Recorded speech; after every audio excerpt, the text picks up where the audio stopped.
Hey guys, what's up? In this tutorial we're going to reveal to you how we can solarize images, photos and objects on Inkscape in 2026. So let us get started.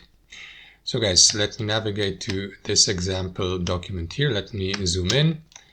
And as you can see, I imported that example image here. So what you want to do is left click into it to select it.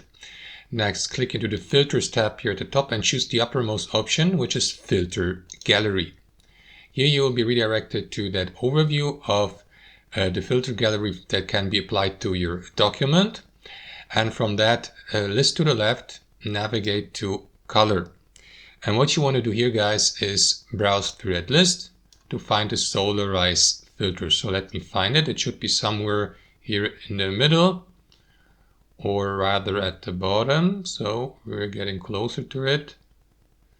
Soft color solar, there it is, Solarize. So click into it, and then guys, you may click into apply here. But it won't be applied immediately because you can adjust it before you apply it here in the top left corner. So you can choose between Solarize and moonize.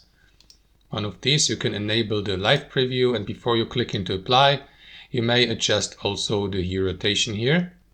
For example, by using these minus and plus buttons, or by simply left clicking into that slider and adjust or find your preferred setup for or solarizing filter for the given image. So guys, that's how it is. Clicking to apply.